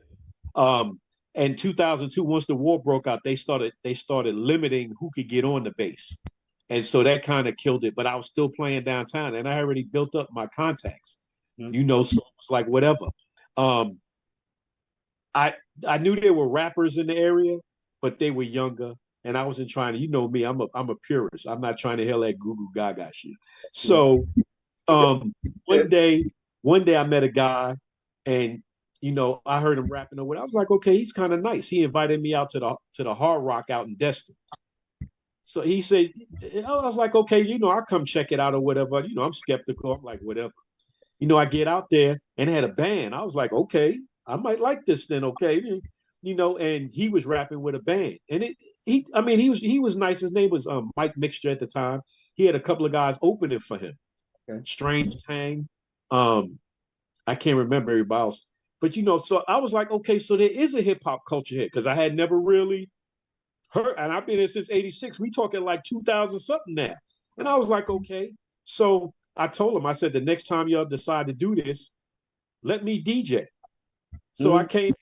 They let me DJ one time. They had a band. The band setting up. I plug into the speakers and this and that. Now this is the Hard Rock and Destin, so it ain't none of us out there. Early, people are still eating. So everybody's kind of nervous because there's a bunch of them in there eating. I said, yo, I got them. They're like, what the? Okay, Ice. Yo, the first song I throw on, James Brown, Live at the Apollo. Yo, them old people started getting up and started dancing. He's like, damn. And the youngsters are looking at me like, what the fuck is Ice doing? Yo, I had because everybody know James Brown, and I know exactly, I was playing classic hip hop. Yeah. Break beats and everything. So when the band and them started, they started doing what they doing and this and that. Once it was over with, I connected with the younger guys because they were all younger than me. Okay. And then one day they invited me to their recording studio, The Strangers. Oblique the Architect and Price on the mic at the time. They were Strange Tang. But Thaddeus Royale was there. Yeah. And a couple of people, and so we're sitting around and they talking about doing this and doing that. And I explained, that's them right there. I explained to them, I said, check this out. I said, y'all are not gonna make it solo because nobody's gonna listen to one voice, consistently. I said, but if you join up as a group and you pool your talents together, you can still make solo albums. But if you make group albums, 3 or 4 people on one song is better than one person on one song. Right. Because now you got 3 people rapping about the same topic, but in their own style, in their own voice, and using their own words, their Right. own. And so they was like, bet. And they was like, so what would he call ourselves? Mm. Well, Oblique Price was already Strange Tank. I said, yo, let's call ourselves the Strangers. None of us ain't from here. Hip hop brought us together. There's We all, that leadership again, right there. yeah. And they was like, yo, that's cool. And so I'm their mentor. Mm-hmm. I'm not trying to rap. I don't tell them what to rap, but they also understand. I explain to them the history of hip hop and how lyricism is a major component. That's the art form of rap. I said, now you can make Google Gaga records if you want to, but I'm not signing off on those. And so they respected me, and that's where I have to give them props, because a lot of young people don't want to listen to the OGs. And they call me a triple OG. They don't want to listen. I said, look, lyrically, if you have real lyrics, your song will stand the test of time. Yeah. If you have gimmicks, using slang for today that's dead tomorrow, it's not gonna last. And just as a performer, they're not. If you have bad songs, they're not fun to do live. I watch, but if you have songs, they're fun to do. Well, it's fun to watch. And if you have real lyrics, there's somebody out there that can relate to what you're saying. If you're using real lyricism, I told them, don't be afraid to use the English language. There's more than cuss words in the English language. And then I told them, I said, you pick your beats, because I don't expect you to use the type of beats that I would like. I said, as long as you spitting fire, I'm good. And then the other, I'm gonna do a mental test, right? I'm gonna see what you would do. Your blend game right now, right? Okay. What you blending this record with? What you blending this? I can't see. You see it? Car wash is about, I want to say, about 110 beats per minute. Ooh. Off the top of my head. It's somewhere between 105 and maybe 111. So I know if it's lower, if it's around 105, I know I could play Shaka Khan, Ain't Nobody With. I could play Daz, Brick. I could play a lot of the Zap songs. Oh yeah, I can hear that. Like, you know what I'm saying? Like if you get a chance, fam, if you know what I always thought, man, like remember back in the day when DJs would make those mixtapes and stuff like that, the blend tapes. If you did that, I would be buying them. Well, hey, I think it's a market for that though, Steve. I know it is, especially when you have that kind of incredible ear. I actually have mixed CDs. My boy, one of my boys is trying to talk me into putting my stuff on YouTube and this and that and this. My only concern is I don't want any other artists to come at me talk about, yo, if you make your money, why we ain't getting no money out of it. Right. That's the only thing that's held me back from even attempting to do that. Okay. Other than that, and I'm still drop it as an NFT. As a what? Drop it as an NFT, and then you own all the rights to it, and the money comes straight to you. You ain't got to worry about nothing. Yeah, but what about coming at me? This is when I was talking about Ice. Once it's put in the blockchain, that's it. You can't change it.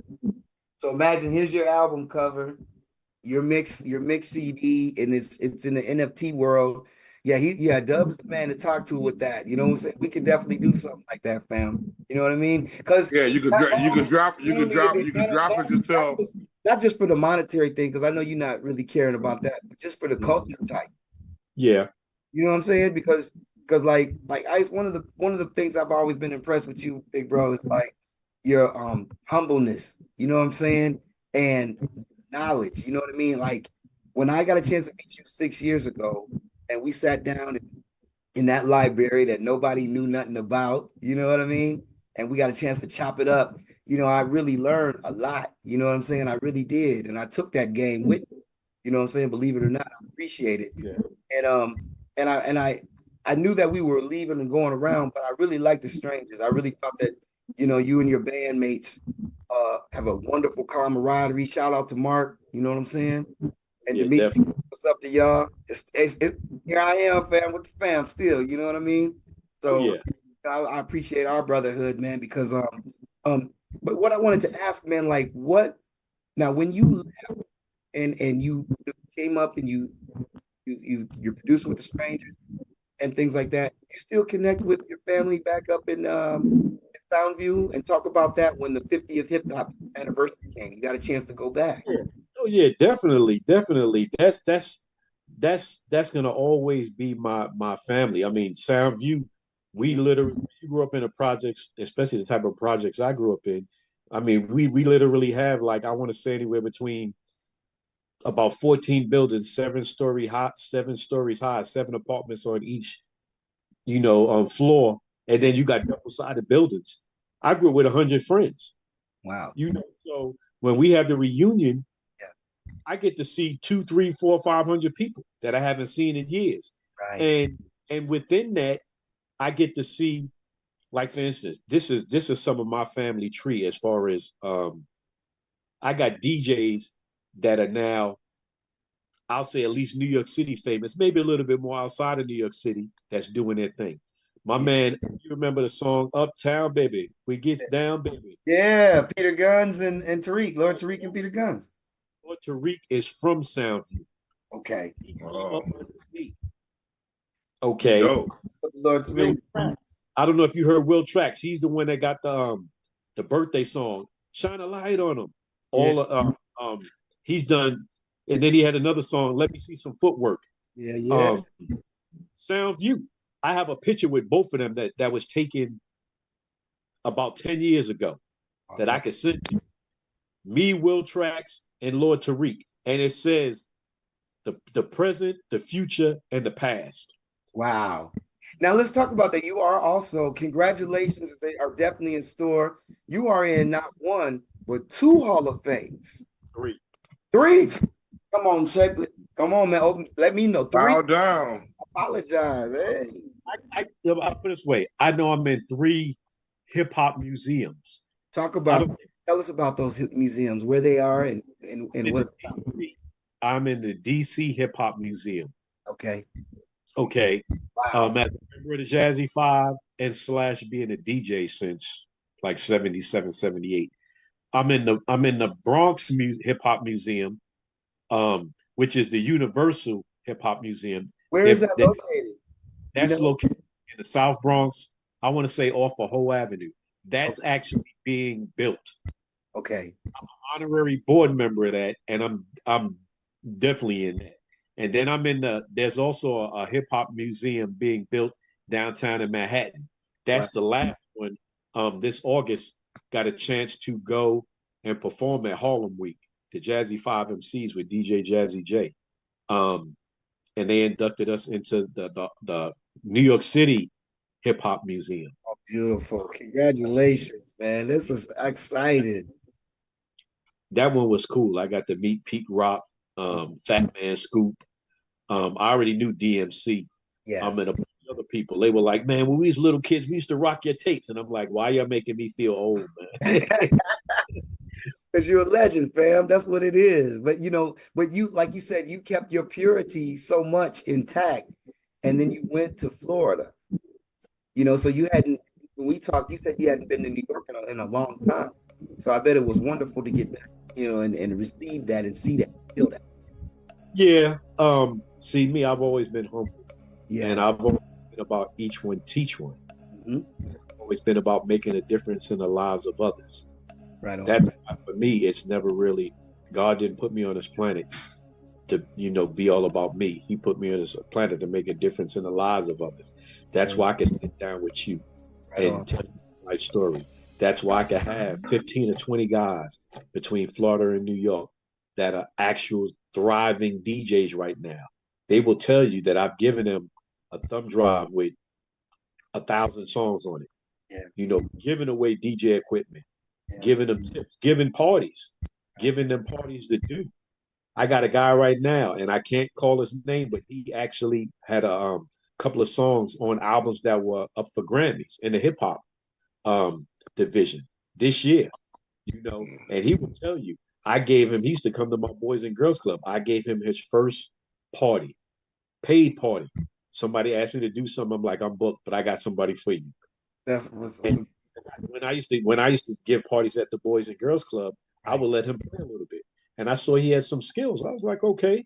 So when he started DJing, he wanted to actually be a DJ. Somebody called me up. I said, you got equipment. I got a party for you. You know what? Never, I'm sorry. And then speaking of that, you were talking about the Boys and Girls Club.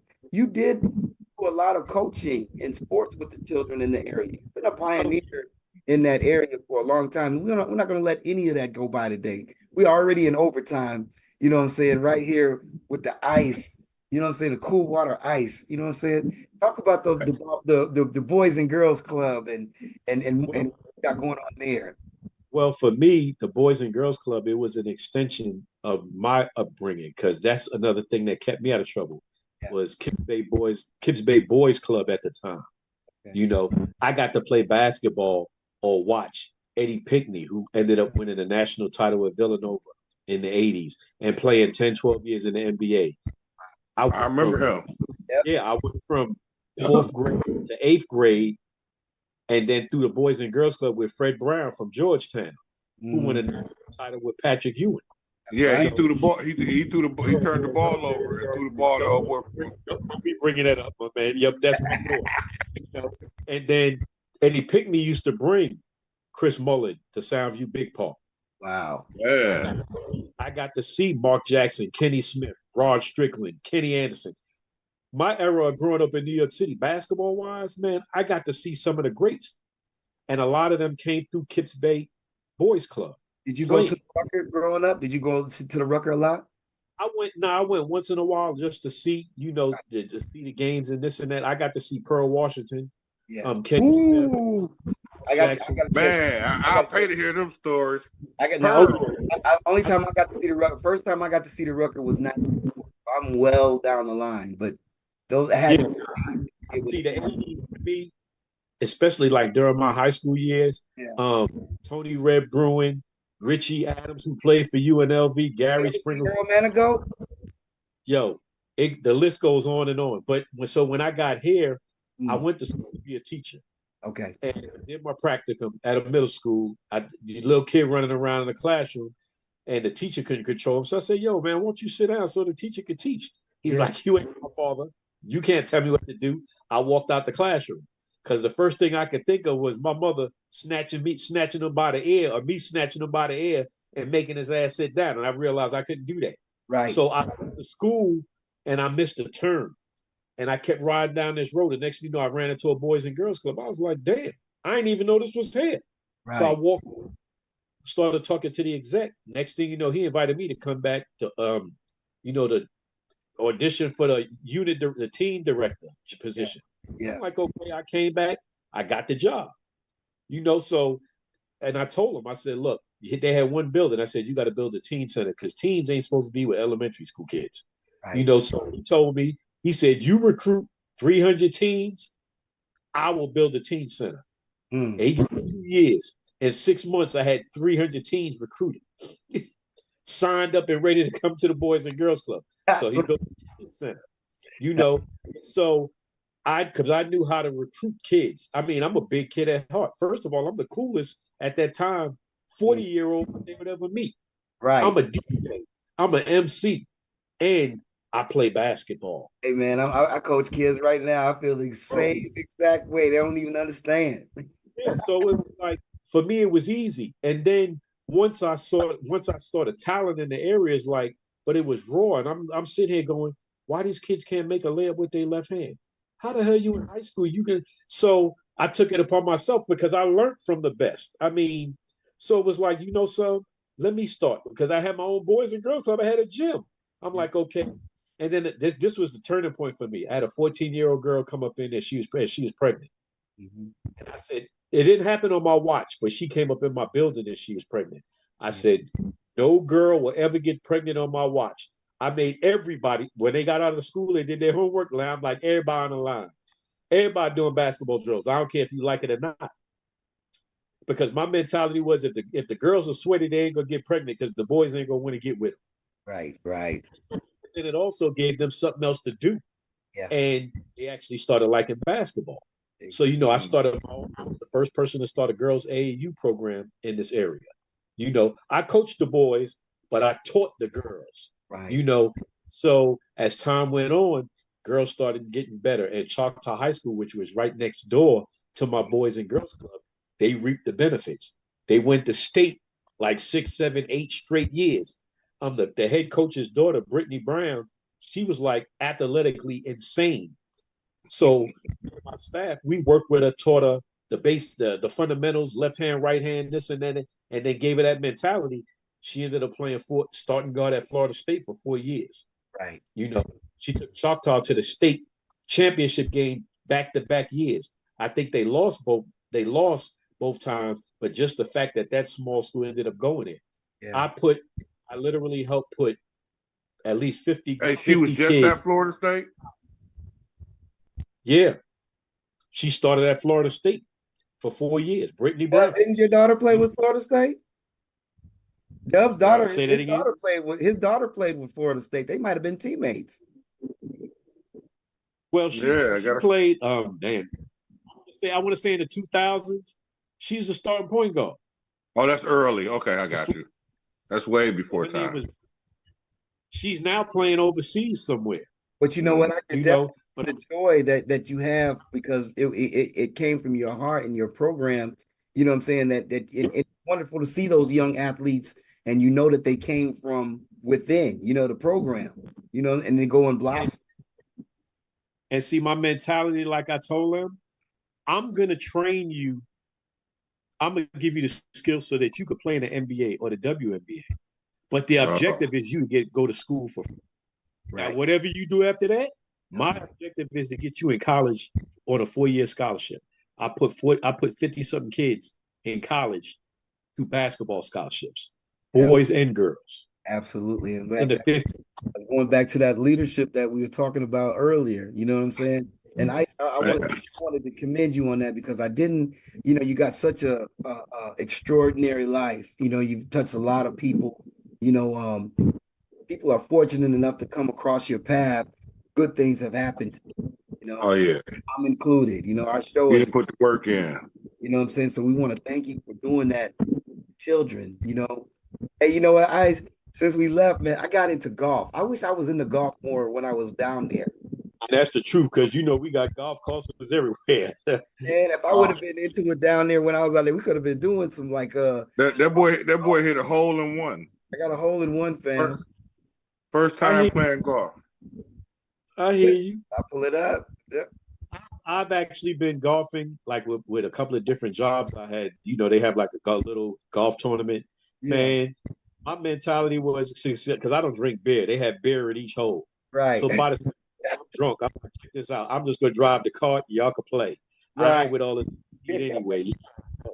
Yeah. So I probably think about this mix because my auntie, she was a Black Panther in 2 different chapters. Damn, my older sister. Yes, so I got a call. That's definitely something that we can touch bases on, but I want to make sure that you do a mix or something, and we can add that to the soundtrack to the video game. Man, you know what? I want to take it further. We also had Stan the guitar man. Stan the guitar man on the show, and I was thinking like maybe we could get together and do co-production with you, Stan, myself. You know what I mean? Just make something absolute. You know what I mean? And one thing I wanted to ask, because I also didn't want to let this go.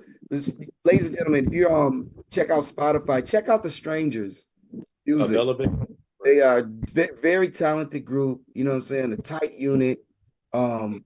Ice got them. You know what I'm saying? They work well together. Like they said, they had never met. They came together and they created a band of strangers. And from when I was there, they were the as you said, they were the Grandmaster Flash, the Furious Five of the area. You guys would go in what was that, Pensacola and do shows. Oh And, yeah, we opened up for Bones Thugs Harmony. We yeah, opened up for Boy and Sleepy Brown. We opened up for Naughty by Nature. yeah, Among others, and a lot of the quote unquote superstars. They's like, yo, y'all remind us a cross between the Wu Tang and Goody Mob. right, right. Mm. It's a very good show, man. It was impressive shit with Dub. I was like, man, I Hey, want. do you I work? I want to look at it. I mean, do you got anywhere I can go look at the show? Well, go on YouTube and type in "The Strangers of Elevated Underground." Yep, Okay. there you We have go. video of live shows. Our songs or our videos are on there also. Yep. After the Okay. show on Spotify, Yeah, for you Spotify listeners, after you watch this, go ahead on and pull that right up on Spotify there or on YouTube. yeah. Our newest release is called "I Knew." Is deep. Check it out. Basically, it's telling the story of the video we're about to shoot, and I'll give you a little bit of insight. It's gonna have like 6 young kids walk like so. One of them be supposed to be me walking around with headphones and this and that, and we talking about what we gonna be when we grow up. Basically, a DJ and rappers and this and that, and then it kind of jumps. It fast forwards to where we at now. That's what the song is about. I knew that I was going to do this and do that, yada yada yada yada. Right. We have, like I said, there are 5 lyricists. Everybody has their own style. That's what makes it dope. Nobody sounds the same. Oblique, the architect, he's the brains behind it. I dubbed him. His name was Oblique. I dubbed him the architect because I'm like, this brother's like a puppet master. He pulling strings and doing this and that. He's the one that works the magic in the studio. Okay, I need your verse here. I need your verse there. They would come to me and say, okay, after it was done, like I said, I don't drink beer, so they would buy me a beer and put me in my grandfather chair, and they would play the tracks. And I say, play the tracks without the music. Because I'm a DJ, if the track ain't moving, if I ain't nodding, that shit is weak. You might as well get rid of that track. Because I need something that make asses move. So this can't have nothing that ain't hot. It gotta And be you like, popping fire. but when you have that type of, I when would you tell have them, yeah, I would tell them, now play the vocals without the track. right, I want to hear what you're saying. And like Hollywood Meach would tell you, he couldn't stand me at first. Like, yo, you got to rewrite that shit. I step up your pen game. And now because now he understands where I was coming from. right,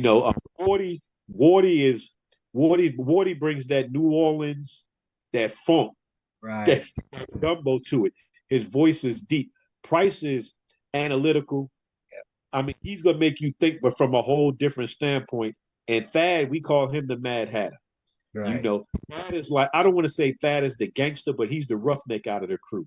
He's the one that's gonna say, fuck Christmas is a pagan holiday, this shit. And then he's gonna explain it to you why. Right. And so when you bring all that together, and then me, I'm the DJ, but I'm the old school. So I'm not a DJ up there pressing buttons. I'm a DJ up there scratching and cutting and doing and incorporating different things into the show, and they know how to react to what I do because they'll come in with a set song list, and halfway through I'm like, something, hell with this, and I might throw in a break beat, an instrumental, so they automatically know I need 16 from everybody. Right. We go push this up, let them know, because a lot of dudes that make records, they don't know how to really do a show. Right. And so everybody can do their record, but okay, now when I throw in this beat, what you gonna do? I don't want to hear a rhyme you got on the record. I always told them, you have 5 or 6 rhymes in reserve that's not on record. Because where I come from, I was there when Busy B. Starsky won the Harlem World Battle, and then Kumo D came on after him and said, how many of y'all think Busy B rocked the house? And everybody was like, yeah. He said, that nigga ain't shit. And Kumo D went and ripped Busy B. Starsky a whole new asshole. And Busy B. Starsky came he had nothing to say. He came back on the stage, and it's on tape. He said, and that's why I'm on Kumo D's dick. Oh, wow. Because he had nothing left in reserve. Right. Well, I told my boys, I said, if we go somewhere and we rock out and somebody say some shit, y'all coming back up on the stage, and we letting them know we MCs. We not rappers. We're MCs. We can do this. We don't need to do our records. Ice could throw in a beat, and we could go for an hour each. Rhyme for rhyme. How you want to do this? And that's what separates, to me, that's what separates the rappers from the MCs. One thing that you said about that, right? I like that. Rappers and MC. That's a T-shirt, baby. Is great. One thing I wanted to tell the strangers, man, like, congratulations to what you're doing. You know what I'm saying? I really appreciate y'all being focused in hip hop. You're very lucky you got Mike right there with you as a mentor and helping you go through it, man. It's very such a blessing to have. And it kind of reminds me of, we used to talk, man. I was in a hip hop band called the Urbanites back in the day, and we had live players and live 5 MCs, and Micus would get up and play the drums and play the keyboard. Here up from the keyboard and play the drums, and shouts up to T-Rock right now, man. I want to give a shout to T-Rock and your health, and some prayers for you, all of my people. But it reminded me very much of the Strangers, my Urbanite band. You know what I'm saying? And the reason why I'm bringing them up is because something about what is that, Papa? Can you hear that? There it goes. Oh, sorry about that. But it just reminded me of when you have that camaraderie and those different ideas, and everybody is in the concepts and being ready. I know about that because we had like a live 3-hour show, and the band would just break out. So when you're mentally ready and you're mentally strong, you know what I'm saying. Your music is good. You don't really have to worry about sales and hype and things like that, because when you got it, that's you know what I'm saying? And that's the one thing I learned what I saw when I was around you and your group years ago. And see, they even people at outside of the Strangers, because I was giving shows. I had people from Pensacola all coming through singing spoken word, other hip hop artists and this and that and this. And I let them know before they get on the stage, okay, yeah, you gonna do your songs, but don't be surprised if I throw in a beat. Don't stand up there like you don't know what the hell's going on. You better spit something. Right. And even with our group, Thad will be rapping, and I cut the music off. Right. To keep going. Right. Because what you saying is so profound. I don't want the music to play. I want them to hear what you saying. Yep. And when you finish, everybody's like, damn, he was going off. And I'm like, and so the Strangers, like I said, they look at me, they're like, yo, we straight. He know what he doing back there. Yeah. We got a routine where we come out, and it just happened by accident. Yeah. Hollywood was saying, yo, I heard da da da, and I'm cutting up last time that I checked by Nipsey Hussle, rest in peace. Right. He's like, yo, da da da, last time that I checked, da da da, last time that and everybody's like, oh shit, and he looks at me, he's like, yo, I say, yo, I got you. That's the hip hop in me. That's the essence of hip hop. Yes. Where at any time you can add something to it, change it up, and I have it built in me because I'm from the essence. Right. But I got artists all over. Mother Culliver, Faith, my man Rashawn Starworth. We got SOS in Fort Walton Beach. I put everybody on. I let them know, because hip hop is all about peace, unity, and having fun. Oh, y'all come to my functions. I never had to worry about no nonsense because they all know me. It's like, look, we coming to have fun. If you even thinking about drama, you better take that down the block around the corner, because I don't play that. Right. And I've never had any issues. We got people that come from out of town. They heard about Fort Walton Beach downtown, the Green Door, coming from out of town, stopping in Fort Walton Beach before they go wherever they're going. We heard you got it going on the hip hop tip. That's right, hip hop, not rap, not crap. Hip hop. We here with the Ice, man. Ice, man, this is so great. Hey, you've been so accomplished, man, and everything that you do. And what are, just because we are in overtime, you know what I'm saying? We just been going and going and going, man. Hold on. Before we leave, I got to shout out to my man who lives out in Detroit. Okay. And Michigan, I don't know. I know he out somewhere in Detroit. He might be in a zoo where y'all at. I don't know. His name is LeBaron The Rock Collins. Right. He was with me on Eglin, and he actually invited me out there. I want to say it had to be in the 90s. I did his birthday party in Detroit. It was wintertime. Y'all can have that shit. It was downtown at a casino. The roads was fucked up. I'm like, yo, what this shit worse than the Bronx? Yeah. Yo, abandoned houses, all type of shit. Yeah. But I did his birthday party for him. I never forget it. And I know that part of the area, they into the house music, but I did a little bit of everything, and I had a great time, man. It was like, but yo, that weather, y'all could keep that shit. That's why Yeah, Bill Strong being from Michigan with that type of stuff. Shouts out to Michigan. Hey, you know what? What I was gonna ask, would you ever take speaking of travel, would you ever take the strangers up to a New York City show? that's one of the reasons why I do what I do with them. Mhm. My objective is to get them either a major record deal, or at least get them in front of somebody Right. that can say, yo, I'm gonna sign y'all or whatever. I'm trying to. If you And, want and me to help you, I can. You might well go straight to Atlanta then. You ain't even gotta go. no, Atlanta- we've done Atlanta. Oblique is from Atlanta. We've done a couple of small venues in Atlanta. Yeah. Okay. But they were small. I can't say who was there, if there was a mover or shaker there. But my dream is to get them to come to New York, Okay. and do a show there.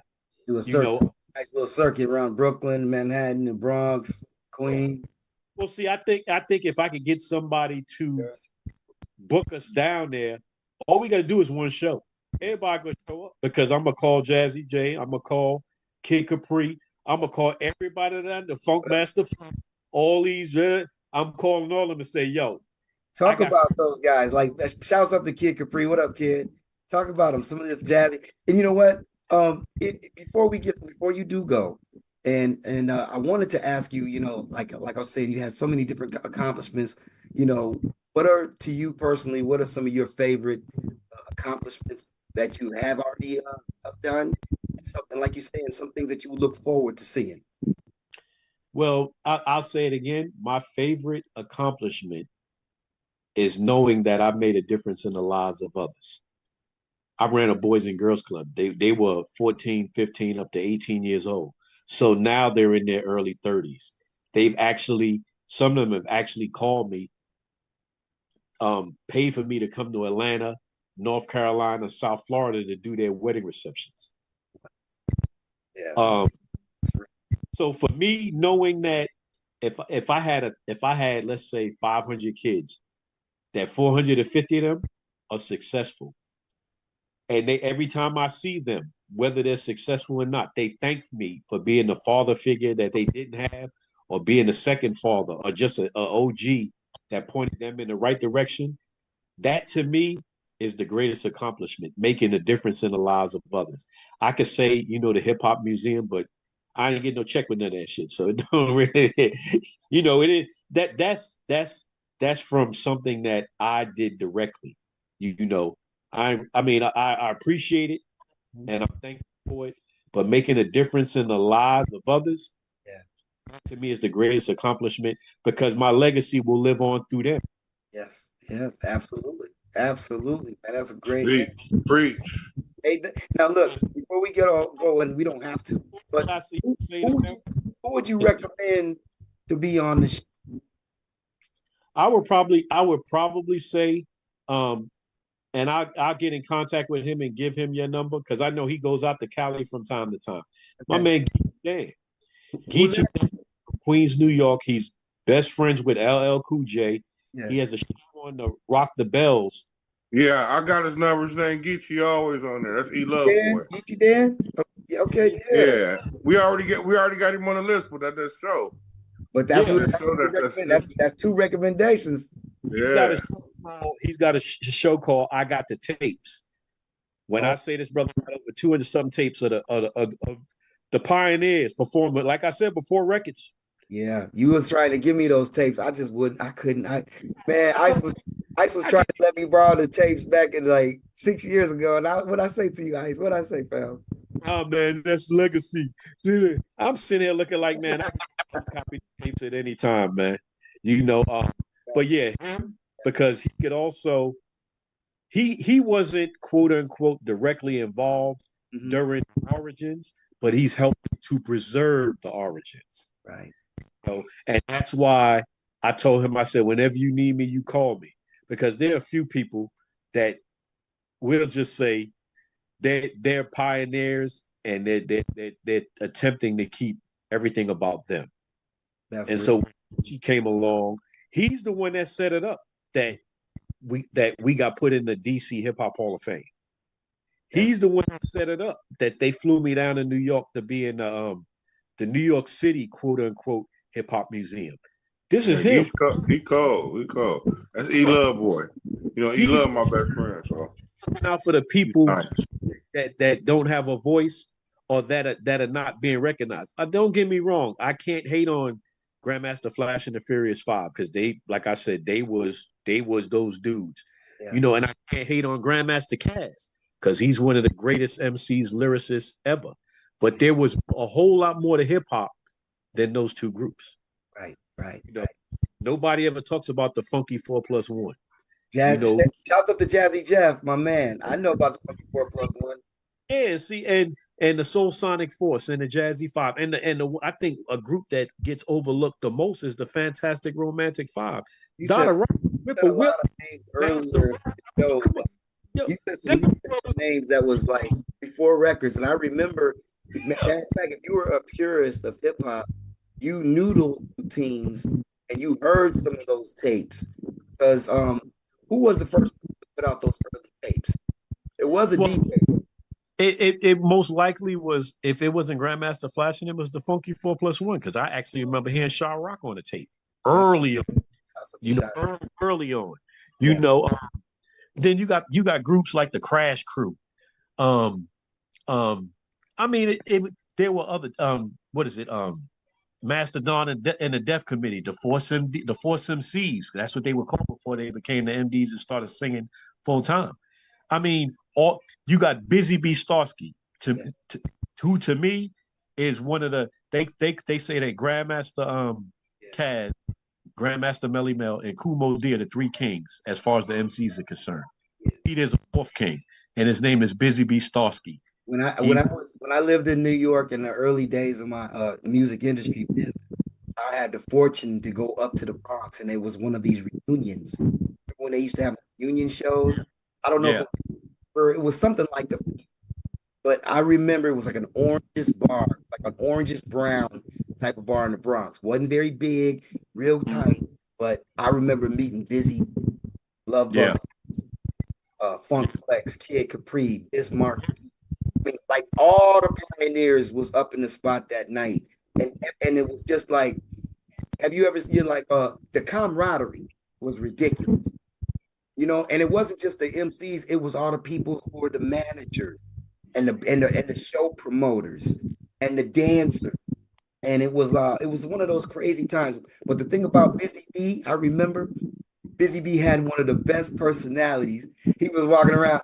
Check it out, everybody. I'm Busy Bee, and I'm rocking right now in the place to be. What's up, little partner? What's going on, homeboy? He just had that, you know what I mean? That energy.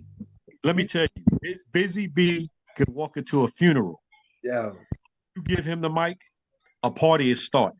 A party would start. He wasn't great. He might have had maybe 2 or 3 rhymes, but he was called the party rocker. And Chief Rocker Busy Bee. That's why he was up in that spot with all these greats, and Busy was going down talking about he like the only one, and then that's how the party got started. He went up to, like, you know what we do back in the day, we be going and getting it down, chucking it down, and the DJ would be like tip, and he'd be talking that little, and next thing you know, that thing went incredible. He had that voice. He just had the energy, the hip hop, the pure hip hop energy, fam. You know what I'm saying? And he, like I said, what's your favorite gene? What's your zodiac? I mean, what's your zodiac song? What's your favorite bird? Yeah. He's a master of ceremony. He know how to rock a party, you know. But the thing is, a lot of these guys are not being mentioned. Mm-hmm. See, all you hear about is 1 or 2 or 3 people. Mm-hmm. Yeah. And I can't hate on them because they deserve that. Yeah. But nobody else. You would think that they might say, well, yo, you know, the Jazzy Five was there, the Soul Sonic Force was there, the Fantastic Five was there. Da-da-da. I don't want none of your crumbs. I'm good where I'm at. You know, this is the magic question we haven't asked all day. Do you still communicate with Africa Bambaataa? I'm gonna be nice when I say this, and I don't know, maybe you might Thing. might edit this. This is on purpose. Keep it real. We keep it real. He has legal issues. Right. And so he's kind of been out of sight. I could say, I mean, I don't live in New York, but I guess I could say for the past 5 to 10 years, for the most part, he has major legal issues that either he's dealing with or he's going to have to deal with sooner or later. And so he's kind of, I guess, slid out of the limelight. So I guess I'll say so hip hop won't get dragged down.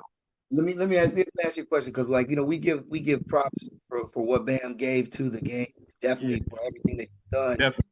But with your affiliation with them, do you think that I'm gonna say tarnish your legacy? Because it can't. Because the song, like you say, I'm asking Ice, because I'm gonna ask you how you feel about it. You know what I'm saying? I think, let me put it this way, the legacy, no. Okay. As far as like with this 50th anniversary, as far as possibly getting shows, I would probably say I'm about maybe 75% yeah. Because it may not have been the Jazzy 5 on the show, but there's no way in the world you can have a 50th anniversary without having a Soul Sonic Force there. Planet Rock is one of the most, after The Message by Grandmaster Flash and the Furious 5. They're a 1A, 1AA. They're right there. Influential hip hop. Planet Rock to this day. Planet Rock birthed freestyle music. It birthed electronic funk. Just the track. We not even talk about the rapping. Right. That song alone birthed three. Check this out, my girl. You remember my girl Dee Dee, right? Dee Dee said when Planet Rock dropped in Orlando, they played Planet Rock on the radio non-stop 3 days. Just that song. Yeah. So to me, there's nowhere in the world you could have a 50th anniversary of hip hop and not have Soul Sonic Force there. I agree. And I know for a fact that I know the couple of shows that they had in New York City, they weren't quote unquote invited. And it's like, how do you have that without now? And so in that instance, in that case, I could say being affiliated with him quite possibly is the reason why. I can't say it's the sole reason, but that's quite possibly the reason why the Soul Sonic Force didn't get the love they were supposed to get. The Jazzy 5, I could say a little bit, but see, we were kind of like the black sheep of the music industry, because once Tommy Boy jerked us, Chuck Freezer's ready to, let's just say, tear up the office and do this and do that. And my mentality was, I like being an MC, but I always wanted to be a DJ. And, I was in college. So it was like, it don't make me no difference. If this don't work, I know I got something else to fall back on. And that's exactly how I live my life, so it didn't bother me, but I know, like I said, for the Soul Sonic Force, there's no way in the world you have a 50th anniversary of anything and not have Soul Sonic Force headlining every, and put it this way, because you had the Jazzy 5, you had the Soul Sonic Force, you had the Cosmic Force, who nobody really gives too much love to under Africa Bambaataa. Right. One of those three was supposed to be on at least 50% of the hip hop 50 celebrations. Okay. I don't care whether it was on the Grammys, television, at Yankee Stadium, wherever, whoever, however. If you having a real hip hop celebration, one of us is supposed to be on that, because nobody can't say, if you take away his issues, Bambaataa is actually the true definition of hip hop. He's the master of records. If there are 1,000 break beats, Bam pulled out 750 of them, and it ain't even close. His library, his musical library right now is either in the Library of Congress, is somewhere where you could actually go and pull the records out and play them on a turntable. Wow. And he's got literally 100 crates, 200 crates of records. He was the master of records. He brought out break beats that people would that nobody never even thought of. He found this and that and that and this, and it ain't even close. He epitomizes what hip hop was. They could say Herc was the first to do this. Herc was the first to do that. I can't say whether he was or whether he wasn't because I wasn't hanging out in '73. But Bambaataa embodied hip hop. Wow. Music. Wow. He took the black space from the black space to the Zulu Nation. Zulu Nation is worldwide. I'm gonna go listen to Planet Rock. We get off of this episode. Planet Rock. Come on, play that beat. I mean, come on, man. Yo, and so, like I said, he has issues, stuff that he has to deal with, that he has to answer to. But there's nowhere in the world you have a 50th anniversary of hip hop and the Soul Sonic Force. I ain't see it, and I ain't talking about me and the Jazzy Five. Right. There's no way the Soul Sonic Force is not supposed to be on at least 50% of the anniversary shows that they was having. There's no way. That's why you hear Ice right here on I'm From the Zoo. That's saying we getting the real deal. Why KRS-One said no. Hip Hop Museum, DC Hall of Famer, New York City Hip Hop Museum Hall of Famer, Bronx Hip Hop Museum Hall of Famer, Hall of Famer to me, man. Great person, man. Mr. Ice, man. We could go on another 4 hours, I'm sure. My wife ended up killing me because I ain't get dinner started. That's gotta get it right. That's what happens when you kind of tired and you know she's still working and this and that. When she come home, dinner better be done. You know, well, what I want to do, I do want to catch up with you for give you those songs and get your expertise on this Black Panther thing, and then also to put that on the soundtrack whatever you want to do with it. Just working with you is an honor. So. Let me think. I know with the Strangers. Oh, we definitely got a song for the Black Panther soundtrack. Matter of fact, if you send me an email, I might be able to send it through the phone. The mix phone number. I think it's called Black. It's Oblique featuring this other kid in Fort Walton Beach. It's deep. They sampled in a Martin Luther King speech. I mean, yo, like I said, when because I think it's on my phone, and if it's on my phone, their production be crazy, bro. Like I get up the phone. That's the perfect song for the Black Panther soundtrack. I mean, and we got some other songs off of the Brotherhood Built. If you go to YouTube, type in "The Strangers Are Elevated Underground." The album is on there. The new songs on there. I mean, I knew. All type of stuff is on there, but and the songs from the album that might work. What is it? Master P might work because basically we talking about Black people starting their own business and keeping the money, you know, within the community.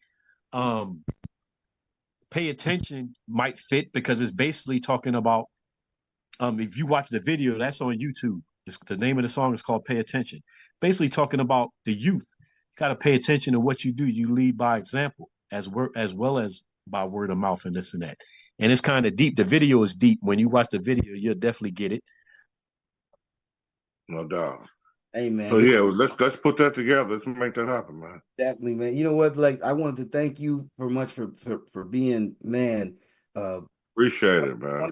Guest on our show, but also for your candidacy, you know, talking about Bambaataa, because I agree, you know, hip hop is subjective a little bit to what everybody wants to say. And I really appreciate, you know, coming from someone that is actually from the South Bronx. You grew up in the culture. Your brother was a historic MC with Jazzy J. They used to run around and go battle and do things, you know, and then all of a sudden you were invited by African Bambaataa himself to be in the crew, to be in the Zulu Nation, you know, and to being a leader that you knew from your home training, you know what I'm saying? And you took those skills and you got a chance to go all over the world to be with the best of the best, brought that game down to Florida, built your whole empire down there with new people and guided children and got a whole new group, brought it back to hip hop. Man, even got a chance to meet you, Mike Mission, in between, you know what I'm saying? Ice. Oh, yeah. So I'm just really honored, man, to know you as a brother, man. I'm really happy to, to have known you all these years and we've been in contact and it's like you've been a resource for me, man, energy when we talk about that early hip hop, you know what I'm saying, and future hip hop, bro. Yeah, yeah, and that's the truth. You know it. Like I told you, man, I'm humble, Yeah. and I feel like I've been put on this planet to make a difference in the lives of others. So I have no problem with lending a helping hand. Giving advice. I got some years on this planet, and I've definitely been through some things. So I have no problem with giving advice or giving my point of view. I was always taught, you take in whatever, you take what you need, the rest of it you go out the other air. You let it That's go out right. the other air. So you do what you're gonna do.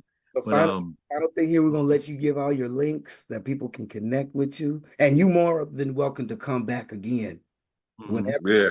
More, Part two. Matter of fact, we got to get a part two from him. I absolutely. got you. I got you.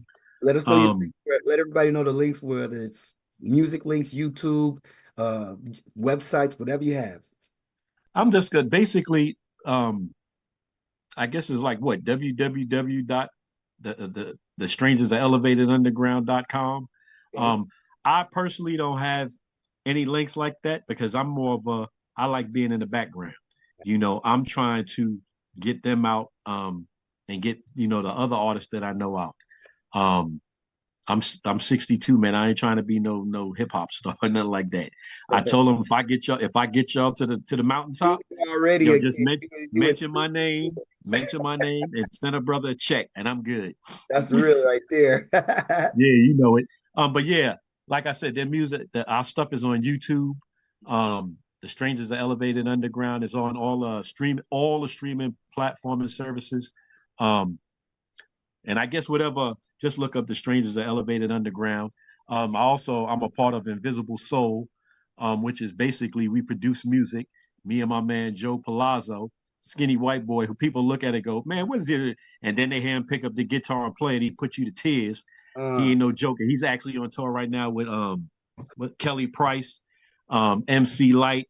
He a bad boy. And see, he's another one I had to, he put down his guitar for a while because he was working in a recording studio. And I looked at him. I wanted to smack him in his head, but I told him, I said, let me explain something to you, man. That's like me putting down my turntables. yeah. I said, you use the guitar to make your money so you don't have to work anyplace else. That's supposed to be your source of income.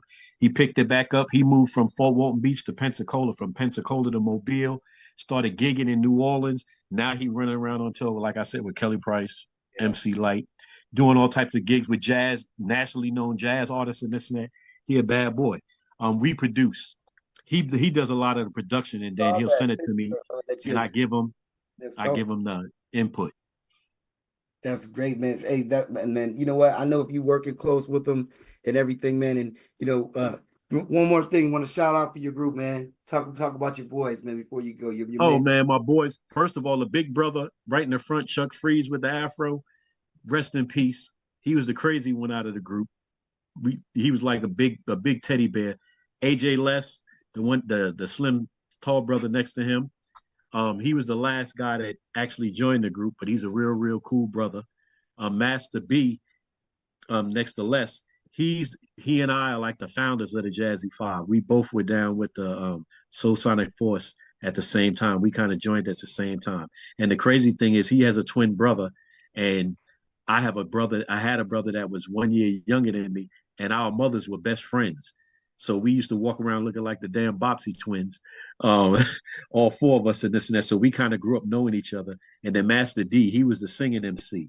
Um, he's still good. I think he lives up in Connecticut. He also has his own tax business. Everybody's surviving, doing what it is they got to do to make ends meet. And then there's your boy, yours truly, the smoothest DJ in charge, Cool Ice Water, Yeah, right. aka the Master Ice.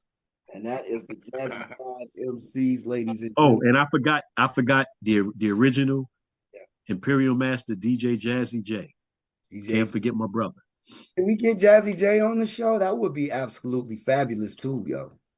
Like I said, what I'll do, I'll give him your number. He's very selective, Yeah. because he be on tour, man. He'll call me, man. I'm in Africa. Yeah. DJ, and I'm like, Lord have mercy. He be all over the place, you know. And then the other thing is, a lot of people don't know there are a lot of people behind the scenes as far as DJ equipment. Yes. You know, I called him up. I'm like, yo, you know, okay, with Serato and this and that. He works with Serato. He works with the needles. He works with these people are cutting him checks. He's a person that gives them his expertise. The turntables, the needles. Like I said, he's a carpenter. He was making speakers back in the damn 70s and 80s. So he's doing his thing. That's good. Man, Ice, this has been terrific, man. Just like I envisioned it would be. We really appreciate you being on the show, bringing that authenticity to us, and with your insight. And congratulations on being a Hall of Famer, triple OG, OG. You know what I'm saying? We got Florida. Y'all need to put him in the Hall of Fame down there. Just saying, might as well follow the path of the other cities. And once again, brother, man, we can't wait we're gonna reach out to you with Dub. I'm gonna make sure you guys connect. And definitely. I am, since we talk about that, I am looking up for a soundtrack, fam. I know you don't do very much work outside the Strangers these days, but maybe we could be blessed to work on that project together. That would be great. No problem. You know what I'm saying? Hey, I know we all gotta go, but we don't want to. But is there anything final that you want to, shout out to everybody out there?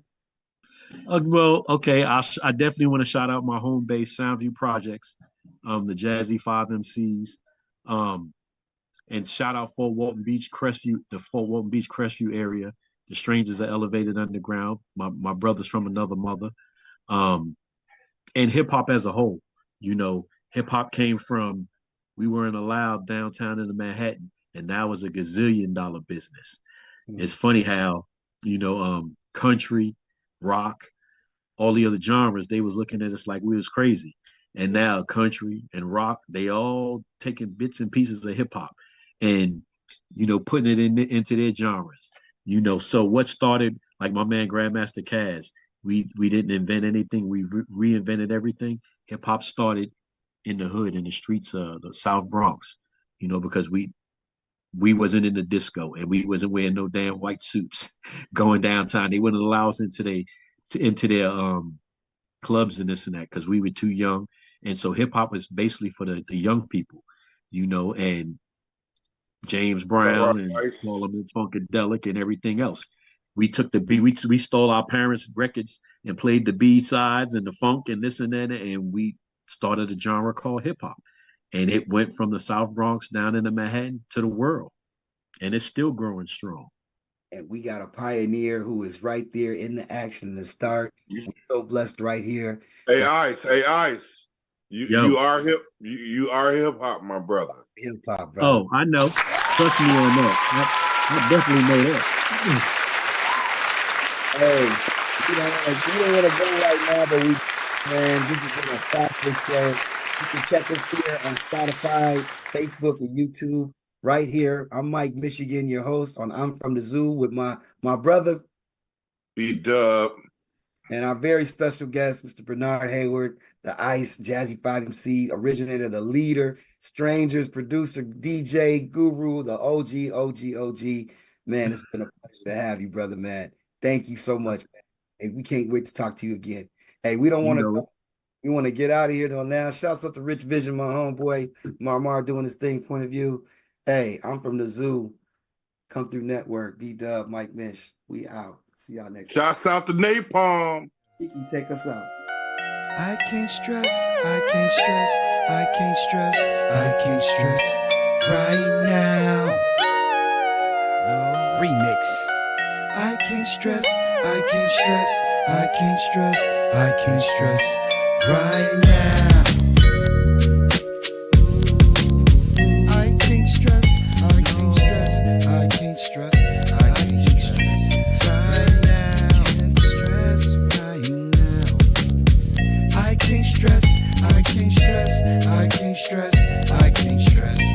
right. Every time I walk, I'm an algorithm. Buddha Cosmos with the street rhythm. Slide in the spaceship to the day. Everything we touch makes history. My vibe's so great, it's an energy. That's why you can't stress me. Now I'm a player with the highest